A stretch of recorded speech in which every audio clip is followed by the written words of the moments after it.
कभी कभी उपासक फंस जाता है। सामने वाले को प्रसन्न करने की चेष्टा में कभी कभी उपासना में बाधा खड़ी हो जाती है।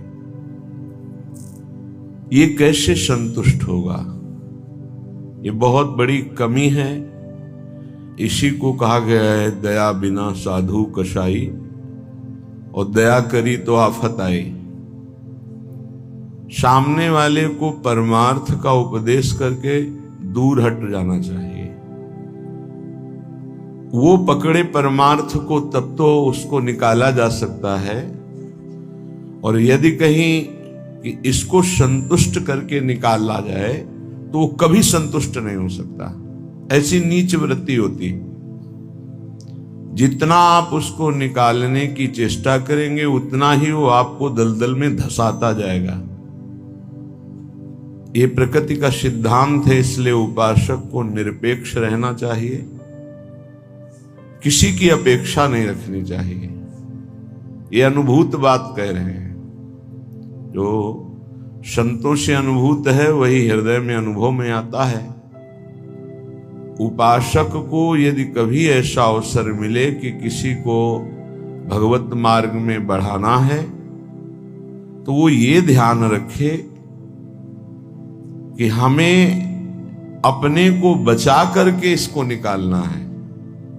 कहीं उसके मन की संतुष्टता के द्वारा हम परमार्थ निरूपण करेंगे तो वो कभी नहीं निकल पाएगा, क्योंकि उसका मन ये समझ जाएगा कि हमारी अनुकूलता को लेकर ये विचारवान है, हमारी अनुकूलता के लिए, बस वो आपको रौंद देगा। और परमार्थ का उपदेश दिया और निरपेक्ष हो गए और वो आप पर आसक्त होता चला जा रहा है, वो निकल जाएगा। त्रुटि यही हो जाती है उपासक से कि इसको कैसे संतुष्ट करूं, वहीं उसका पतन हो जाता है। पतन अपने आराध्य देव का चिंतन छोड़कर मांस के लोथड़े शरीरों का चिंतन होने लगता है। ये कैसे राजी रहे, वो कैसे राजी रहे, परिवार कैसे राजी रहे, भगत कैसे राजी रहे। निकले थे हरि को राजी करने के लिए और हो गया प्रपंच को राजी करना। ये बहुत सूक्ष्म बात है। ये शास्त्र सम्मत और हृदय सम्मत बात है, दोनों के अनुभव। यदि भगवत मार्ग में आगे बढ़ना है तो किसी को संतुष्ट करने का भाव खत्म कर दे। शास्त्र सम्मत उपदेश है, पकड़ना है पकड़ो, नहीं पकड़ना है तो डूबो। तभी आप परमानंद का अनुभव कर सकते हैं, नहीं तो आपको फंसा लिया जाएगा। ये सूत्र उड़िया बाबा का है, दया बिना साधु कसाई, और दया करी तो आफत आई। बीच में समझो, दया नहीं तो साधु कैसा, और दया की तो फंस गए। तो कौन सी दया आपका परम कल्याण में सहयोग कर सकती है? जो याद को ना नष्ट कर पावे। दया का उल्टा है याद। जो भगवत स्मृति में बाधा पहुंचा दे, ऐसी दया में आग लगे। भगवत स्मृति युक्त प्रियता प्रभु के चरणों में और दया जड़ चैतन्य में, तब तो निकल जाओगे। और अगर भगवत स्मृति को दया ने तोड़ दिया और उसकी स्मृति चल रही तो दुर्गति पक्की है। हिरण में इतनी स्मृति आ गई कि हरि स्मृति गई तो अगला जन्म ऐसे महापुरुष का पशु रूप में हो गया, मृग रूप में। तो बहुत सावधानी का ये परमार्थ मार्ग है। कभी कभी दया में चूक हो जाती है। ये दया बहुत बड़ी दैवी संपदा है, कोई साधारण नहीं है। महापुरुष अपने कल्याण की बात ना देखते हुए सामने वाले का कैसे मंगल हो, इस बात पर विचार युक्त रहते हैं। पर साधक को बहुत सावधान रहना चाहिए। इस दया रूपी सद्गुण से बचना चाहिए। ध्यान से इसको पकड़ लीजिए। दया रूपी सद्गुण से बचना चाहिए जब तक भगवत प्राप्ति ना हो जाए। दूर से दया का भाव, दूर से हृदय में कहीं इसका भाव प्रवेश हो गया कि इस पर दया करनी है, हम बड़े दयालु हैं तो फंसा फंसाया है। भजन करने से हृदय बड़ा द्रवित हो जाता है। द्रवित हृदय में करुणा और दया की लहरें उठती रहती हैं। उसको लगता है क्या दे दूं, क्या कर दूं, कैसे ये भगवान में लग जाए। अच्छी बात है, पर व्यवहार में ये तुम्हारी बात कोई जान गया कि तुम इतने दयालु हो तो दुरुपयोग कर देगा। तुम्हारी इस दया का दुरुपयोग हो जाएगा। बहुत अच्छे से इसको समझ के बोल रहे हैं। इसलिए चाहे गृहस्थ हो चाहे विरक्त हो, यदि भगवत प्राप्ति करनी है तो दया रूपी सद्गुण को हृदय में दबा दो। बाहर से निरपेक्ष और उदासीन रहो। जब कभी भगवान ऐसी सामर्थ्य दे तो निरपेक्ष होकर के उससे कोई आसक्ति न रखते हुए उपदेश कर दिया और दूरी बनाए। नजदीकी बनाया तो फंसे। ये ऐसे है प्रपंची, नजदीकी बनाया तो फंसे, और फंसे तो तुम्हारी निंदा ये करेंगे, तुम्हारे ही विपरीत चलेंगे। बहुत सावधान। जैसे डूबने वाले को बचाने वाला जाए और चतुर तैराक ना हो, चतुर इसलिए कि अपने को बचा ले, तैराक इसलिए कि उसको भी निकाल ले, तो डूबने वाला पहला काम करता है बचाने वाले को डुबोता है और ऊपर उठ के सांस लेना चाहता है। बस ऐसे ही भव समुद्र में, प्रपंच में कामी क्रोधी लोभी ऐसे जो जन डूबे हुए हैं, साधु का कर्तव्य है उनको निकालना, पर परम प्रवीणता पूर्वक अपने को बचाते हुए, नहीं तो पक्का डूब जाएगा। पक्का अनुभव की बात है। संतों की जो बातें होती वो छाती की बातें होती, पढ़ी लिखी बातों में उतना प्रभाव नहीं पड़ता जितना हृदय की अनुभूत बातों पर पड़ता है। फिर अनुभव होगा कि बड़ा इष्ट कठोर है, वो हमारी रक्षा नहीं की, हमको बचाया नहीं, हम संकट में फंस गए। तो इष्ट शास्त्रों में संतों के रूप में, गुरुदेव के रूप में उपदेश करते हैं। निरपेक्षम मुनिम शांतम निर्वैरम समदर्शनम। कहां यहां ऐसा लिखा है कि तुम ऐसी दया करो कि उसी का चिंतन करने लगो, उसी के गले लग जाओ, उसी को अपना मान लो? कहां लिखा है? निरपेक्षम, किसी की अपेक्षा नहीं। हम उपदेश कर रहे हैं, उसको पकड़ो तो आओ, जैसे हम चाहें वैसे चलो तो आओ, नहीं तो जाओ। भगवान का ही सब बनाया हुआ खेल है, भोगो खेलो, नरक जाओ स्वर्ग जाओ, तुम्हारी रुचि। अगर मुक्त होना चाहते हो तो आज्ञा का पालन करो, निरपेक्ष रहे। निरपेक्षम मुनिम, मननशील, एक क्षण भी अपने प्रभु को ना छोड़े। इस संसार का सूत्र है। यदि आप निरपेक्ष रहे तो आपकी चरण धूल माथे पे चढ़ाएगा और आपकी आज्ञा का पालन करेगा। और यदि आपने दुलार कर दिया, उसको अपेक्षा कि ये भगवान को प्राप्त हो, ऐसी चेष्टा करके दुलार कर दिया, तो वो तुम्हारी बात को रौंद देगा। सामने वाला यदि अपना परिवर्तन नहीं चाहता तो पूरा जीवन संग दे दो तो भी उसका परिवर्तन नहीं होने वाला। अगर परिवर्तन चाहता है तो दूर से एक शब्द सुनकर उसका परिवर्तन हो जाएगा। साधु बहुत सावधान। बड़े बड़े जो संत अनुभव करके बोल गए हैं, वो अपने अनुभव से बोल रहे हैं, अपने हृदय की बात बोल रहे हैं। आप पकड़ लोगे तो आपका चिंतन नहीं बर्बाद होगा, वो अनुभूत बात आपको माया से बचा लेगी। सदैव अपने इष्ट देव के विचार में रहना चाहिए। भूल ये हो जाती है कि मुझे प्रभु न मानकर उसका कल्याण करने का ठेका ले लेते हैं। हम इसका उद्धार कर सकते हैं, भूल हो गई। हमारे प्रभु आए शिष्य का रोल करते हुए, स्वांग करते हुए, तो स्वांग मात्र करना गुरु का असली बात नहीं है। गुरु शिष्य एक ही परमात्मा तत्व विराजमान है, असली बात है। ये भूल हो जाती है। कैसे ये संभले, कैसे ये दुखों से निवृत्त हो, कैसे भगवान को प्राप्त हो। थोड़ा बस उसके अनुकूल हो गए, वो तुम्हारी हर बात रौंद देगा, तुम्हें सेवक बना देगा, अपना गुलाम बना देगा। मान लेना हमारी बात, दिमाग में लिख लेना। एक साधारण विषयी आदमी तुम्हें अपना गुलाम बना सकता है। कैसे? उसकी अनुकूलता को यदि तुमने परोसा, बस वो तुम्हारी आज्ञा का उल्लंघन कर देगा। ऐसे सात्विक जन बहुत कम होते हैं जो ये बात सोचे कि ये किसी की तरफ देखते नहीं, किसी से बोलते नहीं। इन्होंने हमारी तरफ देखा, हमसे बोले, बात किया, अहो भाग्य। ये हम अपने अनुभव की बात और संतों के अनुभव की बात करते हैं जो माया मुक्त हैं। किसी को उपदेश देकर निरपेक्ष हो जाना, यही उसके कल्याण का स्वरूप है। उसको दुलार करना अपने और उसके दोनों के पतन का रास्ता है पक्का। संसार में कहीं कोई भी यदि भगवत मार्ग में चलना चाहता है तो वो शब्द पकड़कर निकल जाएगा माया से।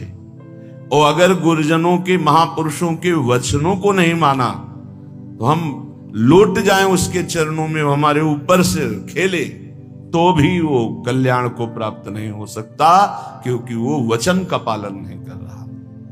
गुरुजनों का उदास रहना हमारे लिए अत्यंत आवश्यक है, क्योंकि जब वो उदासीन होकर तिरछी चितवन से देखते हैं तो हृदय थर्रा जाता है और धर्म पूर्वक चलता है। और जब गुरुदेव मुस्कुरा देते हैं तो उसका उल्टा फल होता है, हमें गर्व हो जाता है और हम उनकी आज्ञा का उल्लंघन कर देते हैं। ये संसार सद्गुरु स्वरूप है, ये पूरे जीवन शिक्षा देता रहता है।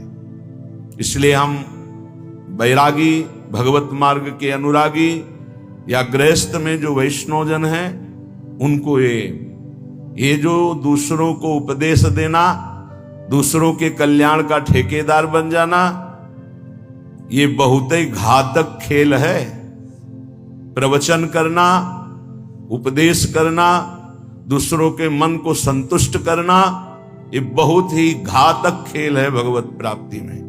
तब तक मुंह नहीं खोलना चाहिए जब तक स्वयं साक्षात्कार भगवान का न कर ले, नहीं तो मिटिया मेट साधना को करने के लिए ये माया प्रपंच बहुत विचित्र है। उस समय आपको अनुभव होगा कि भगवान बहुत कठोर हैं, हमारी बात नहीं सुनते, हमें बचाया नहीं, इसीलिए पहले भगवान संत और शास्त्रों के रूप में बोल दिए हैं, ऐसा करोगे तो परिणाम ऐसा होगा। सावधान, तब तक कभी किसी को शिष्य ना बनावे जब तक स्वयं भगवत प्राप्त ना हो जाए। तब तक कभी प्रवचन उपदेश ना करे जब तक स्वयं प्रवचन उपदेश का आचरण जीवन में उतर ना जाए। जब सामने वाले में भगवान का दर्शन हो तो फिर स्वांता सुखाए तुलसी रघुनाथ गाथा। अपने अंतःकरण में भगवत प्रेम उल्लसित होते हुए भगवत चर्चा, ये आत्म सुख के लिए है। नहीं तो बाधा पड़ जाएगी, पक्का बाधा पड़ जाएगी। इष्ट का चिंतन छूट करके इसको कैसे प्रसन्न करें, इसको कैसे राजी करें, इसको कैसे दुलार करें, बस इसी में अब आप विचार करो। एक संसार त्यागी वैरागी भगवान के मार्ग का पथिक प्रपंचिक शरीराभिमानी भोगी विषयी पुरुषों के संतुष्टता के लिए वो विचारवान हो गया। ये विचार है गलत। तुम्हारे विचारों का उनके विचारों में प्रवेश हो जाए और वो तुम्हारे विचार में मगन रहे, तब उनका कल्याण होगा।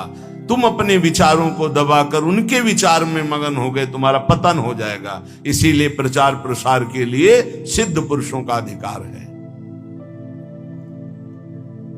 श्री वृंदावन दास जी महाराज विचारत ऐसे ही दिन जात, रात दिन इसी विचार में मगन रहो। श्यामा श्याम का नाम, श्यामा श्याम का रूप, श्यामा श्याम की लीला।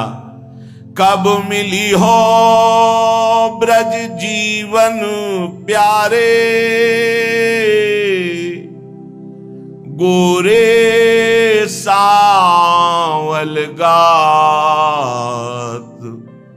विचारत ऐसे ही दिन जात।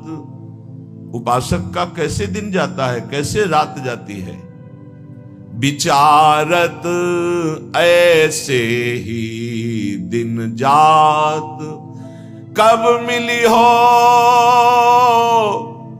ब्रज जीवन प्यारे, कब मिली हो,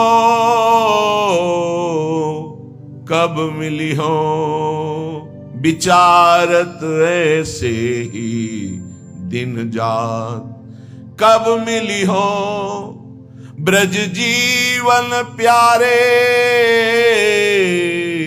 गोरे सावल गात, विचारत ऐसे ही दिन जात। कब मिलोगे? इतने दिन हो गए अभी तक साक्षात्कार नहीं हुआ। आज का दिन गया, आज की रात गई, फिर दिन आया, प्रभु कब मिलोगे, कब मिलोगे? ये व्याकुलता, यहां दूसरे के चिंतन की कोई गुंजाइश नहीं है। दया से चिंतन में फिसला साधक। ये हिरण का बच्चा मर जाएगा अगर हम इसकी रक्षा नहीं करेंगे। चलो ठीक, बाहर निकाल लिया, अब इसका पालन पोषण करना, चलो ये भी ठीक। 10-5 दिन में छोड़ देते, नहीं, गले लगा लिया, अगला जन्म हिरण का हो गया। बहुत बुरी तरह साधक दया में फंस जाता है। आसपास ऐसा जाल बिछ जाता है कि निकलना मुश्किल हो जाता है। दया से बहुत बचो, ये भागवतिक सद्गुण है, आता है हृदय में, द्रवित होता है हृदय। जहां दूसरों का चिंतन हुआ तहां चिंतन अपना बदल जाता है। फिर क्या होता है? कहिबे में नियरे से लागत, सपन्यों नहीं दर्शात, अब कछु निठुर भय या जुग में, ताते मन पछतात, विचारत ऐसे ही दिन जात। वो बातें तो प्रभु की करता है, लेकिन ऐसा अनुभव में नहीं है। बहुत दूर प्रभु होते हैं। कहिबे में नियरे से लागत, सपन्यों नहीं दर्शात। स्वप्न में भी प्रभु नहीं आते। क्यों? गजब की बात है, साधक जीवन भर चिंतन को संभालता रहता है। दूसरे पर दया करके वो अपने कीमती चिंतन को दे दिया है, वो समझ नहीं पाता क्या हमारे से इनको मिल रहा है। इन्होंने अमोघ चिंतन छोड़ करके मुझे अपना लिया, मेरा चिंतन करते हैं, मेरे दोषों को मेरे सामने रखते हैं, मेरे को अपना मानते हैं, इसलिए प्राण न्यौछावर हो जाने चाहिए। लेकिन नहीं, वो प्राण ले लेगा उसके, अगर ऐसी गलती की कोई उपासक। निज अनुभव ये कहो खगेसा, वो तुम्हारे प्राण ले लेगा, वो तुम्हारी जीवन भर की चिंतन वृत्ति को रौंद देगा यदि तुमने दया कर दिया। इस बात को समझ लेना। संतों का संग क्यों सुना जाता है? शास्त्रों में वही सब लिखा है। उसको अपने अनुभव से डुबो कर बोलते हैं। कहिबे में नियरे से लागत, सपने हूं नहीं दर्शात। अब करो प्रवचन। हृदय में आश्रय दूसरे का, चिंतन दूसरे का, संबंध दूसरे का, तो स्वप्न में भी आपके आराध्य देव नहीं झलकेंगे। फिर क्या हृदय कहेगा? अब कछु निठुर भय या जुग में, ताते मन पछतात। अब भगवान भी नहीं सुनते, बहुत कठोर हो गए। हमें लगता है इस युग में पहले बहुत जल्दी कृपा करते थे। हम आपको बताते हैं कलयुग में सबसे जल्दी भगवान प्रसन्न होते हैं। ठाकुर जी को जब यशोदा मैया रस्सी से बांधती हैं तो रासलीला में दर्शन करवाते हैं कि मैया ने कसम धरवानी शुरू की कि बंध जा लाला, हर रस्सी 2 अंगुल छोटी। तो उनको पता है भगत बहुत प्यारे हैं, पहले तो बड़ी कसम खवाई निज भगवान के स्वरूपों की, नहीं बंधे। फिर सतयुग के भक्तों की, फिर त्रेता के, फिर द्वापर के, जो ही कहा कि तुम्हें कलयुग के भक्तों की शपथ से बन गए। क्यों? कलयुग में बहुत कम भक्त होते हैं। विशुद्ध भक्त भगवान की, हाँ, वृष्टि शारदी कहूं कहूं हुई। जैसे शारदीय वृष्टि कहीं कहीं होती है, ऐसी भगवान की भक्ति, विशुद्ध भक्ति। विशुद्ध भक्ति में मिलावट, नाटक, दंभ, पाखंड, दिखावा, ये सब नहीं। केवल एक प्रभु से अपनापन, बहुत कम, तत्काल बन गए भगवान। कलयुग के भक्तों की जीव शपथ दी भगवान, ऐसा रासलीला में दर्शन कराते हैं। कलयुग में बहुत जल्दी भगवान का साक्षात्कार होता है, पर बड़ा कठिन है अपने मन को समेटकर प्रभु में लगाना। करुणा निधि के ही भांति कहावो, सुनत नहीं सकुचार। एक बात मान लेना, हमारे प्रभु तक आवाज उसी की पहुंचती जिसका केवल प्रभु से संबंध है। अगर दूसरा कोई है तो आवाज नहीं पहुंचेगी, तुम्हारे हृदय में ही बैठेंगे, नहीं सुनेंगे। आवाज पहुंचती है जब केवल प्रभु रहते। जैसे द्रौपदी जी, जब तक कोई और था, अपना बल था, तो आवाज नहीं निकली। क्या द्रौपदी जी के हृदय में भगवान का चिंतन नहीं होता क्या? महाभारत में लिखा है, जो ही दुशासन आया तो भगवान का चिंतन चल रहा था, क्योंकि महाभागवत कोई ऐसा नहीं कि श्री कृष्ण का विस्मरण था, लेकिन बल था पांडवों का, बल था औरों का। पुकार नहीं हुई, पुकार नहीं हुई। महाभारत प्रसंग में पढ़ के देख लेना, जो ही दुशासन गया उस समय द्वारिकाधीश भगवान के चिंतन में बैठी थी, क्योंकि रजस्वला थी। बल था कि ये सभा में ले जाएगा। 5 पति हैं, भीष्मादि महापुरुष, आश्रय अन्य होने के कारण वो केवल अंदर चिंतन चल रहा था, पुकार नहीं हुई थी। बहुत सावधानी से समझने का विषय। जब सब बल छूट गया तब उन्हीं का जो हृदय में चिंतन हो रहा था, जो ही पुकार हुआ तो चमत्कार हो गया, वस्त्रावतार भगवान का हो गया।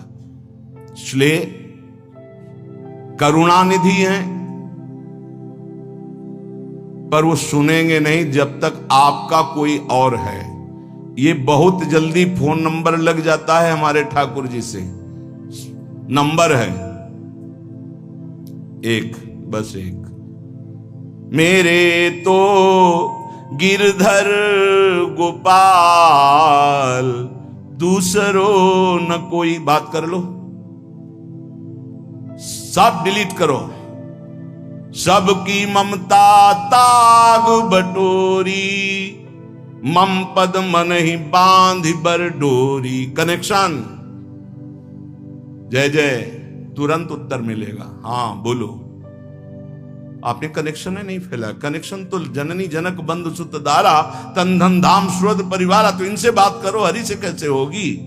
हरि से बात करने के लिए एक ठसक हमारे माई श्यामाजू को राज, एक मात्र प्रियाजू से अपनापन, तो अभी बात कर लो। लेकिन धिक्कार है हमारे मन को, हमारी इंद्रियों को, हमारी बुद्धि को बड़े परमार्थ के बहाने से चुराती माया। माया कोई विपक्ष बन के थोड़ी आती है, नहीं तो साधक विपक्ष को पहचान के फौरन अपने को बचा ले, वो भी चतुर खिलाड़ी है। पक्ष बन के आती है, हम इसका कल्याण कर देंगे, ये हमारी सेवा में है, ये इसका मंगल होना चाहिए। मार देगी। विपक्ष सेवा के बहाने से घुसता है और फिर मार देता है। ये बात ध्यान रखना, पकड़ लो हमारी बात को। एक परमहंस जी हमें मिले, वो आर्मी में मेजर थे, बाद में संत बने। बहुत ही अष्टपुष्ट शरीर, हमसे एक बीता लंबे, भारी त्रिशूल हाथ में रखते थे। गौ रक्षक, हजारों गौओं को ट्रकों से छुड़ाया था। तो विपक्ष मूड मुड़ा के सफेद अचला सफेद ऊपर, साष्टांग दंडवत उनके आश्रम में। महाराज हमारी गौ भक्ति बहुत जोर की, कसाई था, आपका शिष्यत्व स्वीकार करने आए, जो आपका नाम सुना, आपकी गौ भक्ति, तो उनका भैया बड़े भाग्य हैं आपके, बस हमें केवल गौ सेवा करनी है, आप अपनी गौ सेवा में रख लो। हजारों लाखों गौएं थी और इतनी नम्रता 1 साल में की कि सेवा में आ गया, शरीर सेवा में। हर बार साष्टांग दंडवत, हर बार जे भी, बस उसने ये स्वांग ही रचा था, जे भी शरीर सेवा में आया 2-3 दिन के अंदर वो रात्रि में दूध लेते थे 2 लीटर गाय का, उसी में जहर, जे ही पिया दूध से तुरंत अंदर, वो बड़े भागवतिक थे, तुरंत अंदर आया, तुम्हें जहर दे दिया गया। बुलाया, कहां है वो? गायब, है नहीं। 5 लीटर गौमूत्र पिया, हमसे एक बीता लंबे से, बस उनको यही समझ में गाय बचा सकती है। 5 लीटर जी ही गौमूत्र पिया, 5 मिनट में ही इतनी उल्टियां हुई, सब बाहर। थोड़ी देर के लिए मूर्छित रहे, कोई डॉक्टर की जरूरत नहीं पड़ी और ठीक हो गए। एक तो भागवतिक दिव्य श्रद्धा उनकी, दूसरी गौमूत्र ने उनको बहुत सी उल्टियां करा दी। 5 लीटर, ढक्कन 2 ढक्कन की बात, इतनी गर्मी, 5 लीटर मतलब बार बार उल्टियां, तो सब बाहर निकल गया।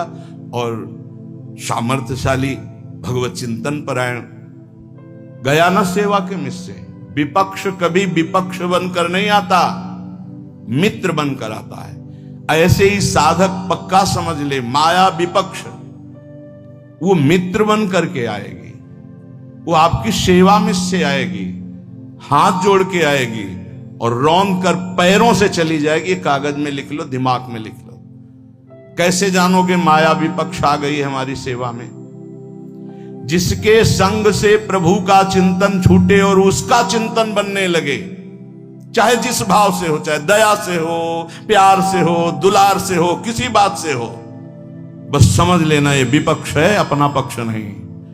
क्योंकि जिसके संग से प्रिया प्रीतम की स्मृति निरंतर चले वो तो अपना पक्ष, और जिसके संग से प्रिया प्रीतम का स्मरण चला जाए और उसकी स्मृति आ जाए तो जाके प्रियन राम वैदेही तजिए ताहे कोटि वैरी सम जद्य परम स्नेही, परम स्नेही का रूप लेकर के आते।